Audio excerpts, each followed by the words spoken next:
What up, YouTube? It's Dave Manic1 here. Have another knife review for you today. A lot of good stuff in store for the channel here coming through here this next coming week. I've got like 8 knives coming, so it ought to be really cool. A lot of good stuff. Some stuff you guys may have seen before, some stuff that some of you have not seen before, different stuff, stuff out of the mainstream that what you guys would normally be exposed to. So, but anyway, let me go ahead and get started with this. The knife I just got in Friday, is from Ontario Knife Company. Let me open this up for you guys. I usually have them opened up and ready to go, but I'm not as prepared as I usually am today. And it is a Ontario Knife Company Utilitac 2.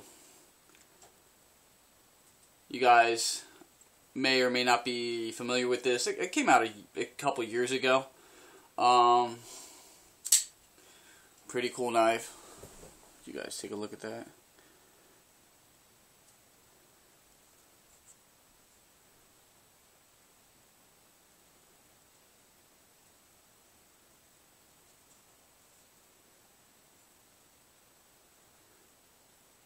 Alright, let's break down some specs on that. Blade length is 3.5 inches. The handle's about 4.5. The overall length is 8 inches, so it's a large carry on that. Pocket clip is tip up, tip down, left to right.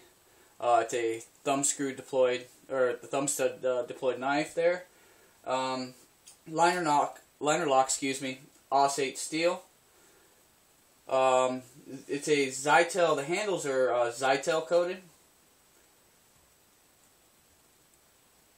Yep, Zytel. It is made in Taiwan. The grind on this, this is a Tanto. We got the swedge on top, little swoop over there. Tanto, like I said, this is actually a flat ground, not hollow, and really nice blade shape on this. They do come with a drop point version of this, and they have two versions, or two different handle types. This with a kind of a inconspicuous, I can't speak today. Inconspicuous Zytel coating with not rough texture, but semi-rough texture. It is grippy, but it's not something that's going to burn you up there. The other handle that it comes with is a squared-off handle with grooves cut into the Zytel. But as far as the blade shapes are concerned, they're the same. Two different styles of blade shapes. Like I said, the other one is the drop point. You have two options as far as the finish goes.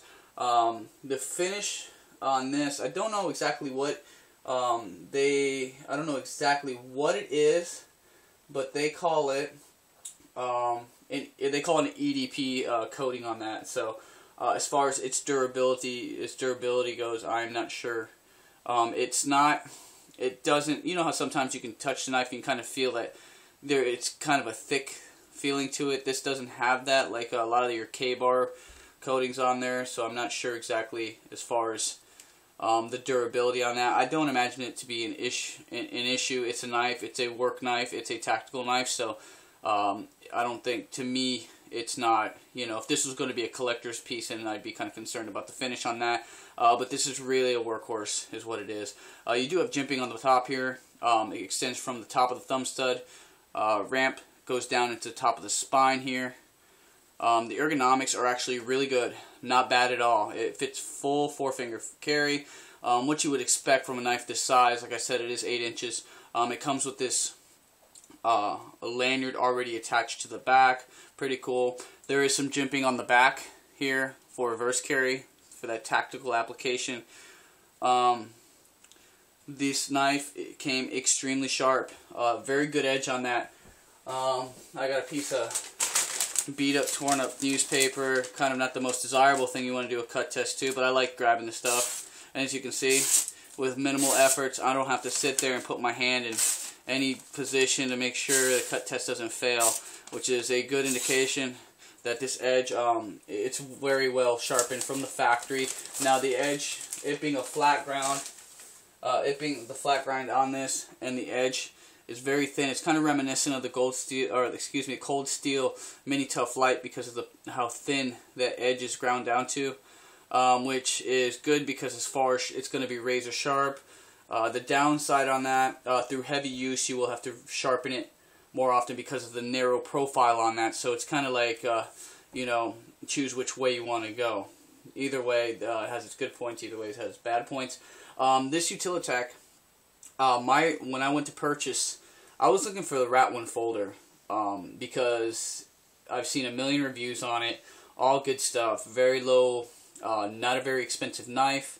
And as far as bang for the buck, a really good option. So through looking at that, this Utilitac caught my eye. And I figured, let me get the Utilitac as opposed to the Rat 1 folder, because I'm sure you guys have seen just as many reviews on it as I have. So I wanted to kind of get something different from the norm to kind of, for me, myself, to see what this was all about. And to kind of expose you guys to something different. So there is two choices. You can go with the Rat 1 folder. You can go with the Utilitac 2. I don't own the Rat 1 folder yet. I am going to order it. Now that I've got this, fit and finish, and the overall feel of this knife, and the construction, the lockup, the edge itself, the lineup on the blade, everything, it was just exactly how it needed to be. When you purchase a knife, you want everything to be perfect, and this knife is. The centering is awesome. At first, deployment on this was a little stiff, but it lasted about 6 or 7 deployments. Flicking the thumb 2 or 3 times, it loosened up every time. I have not had to mess with the pivot at all to get this to function, to flip open easier. There is no side-to-side play or up and down play. Like I said, ergonomics are very nice. As far as for EDC purposes, it'll suit it just fine. And for tactical applications, it's awesome.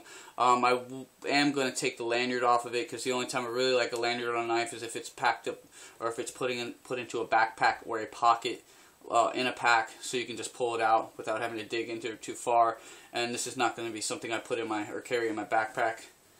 I'll probably, it would be an EDC option. But the cool thing is, it is on a larger side, 8 inches. As far as the weight goes, I'm not too sure, but I'm familiar. I handle a lot of large knives and prefer to carry a lot of large knives, and it seems to be lighter than heavier.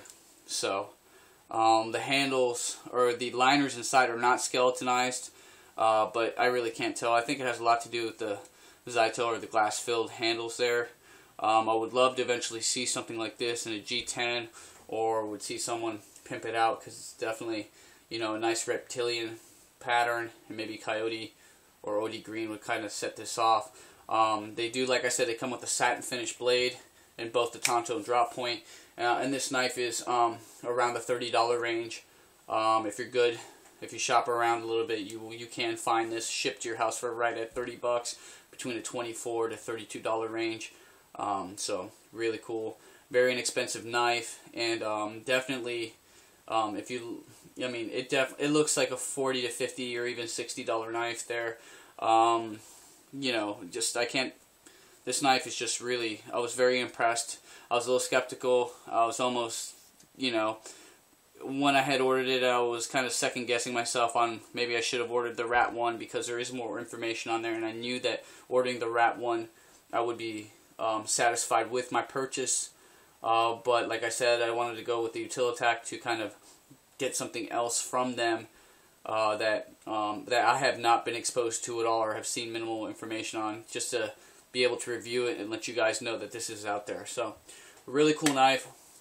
If you look around online, you can find it. The model number on this is the 8910 JPT-4R.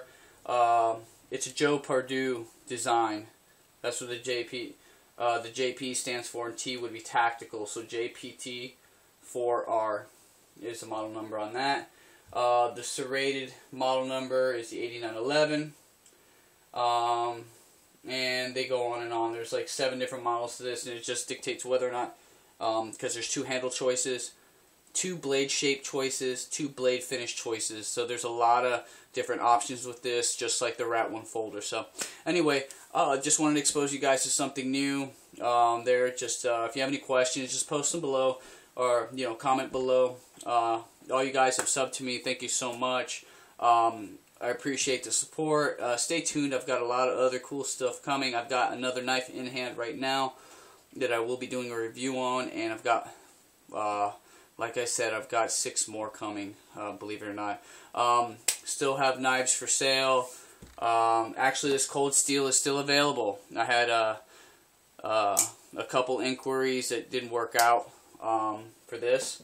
The 1 ton is gone. I still have the Skyline. I still have the Senri Moose, and I still have the Asset. So if you guys have any questions for that, I'm willing to work on the prices on that I had originally posted below, because I'd rather get them out of here, and that way it leaves me with a little bit more income to go ahead and maybe purchase a few more for future reviews. So guys, thanks so much for tuning in. Peace.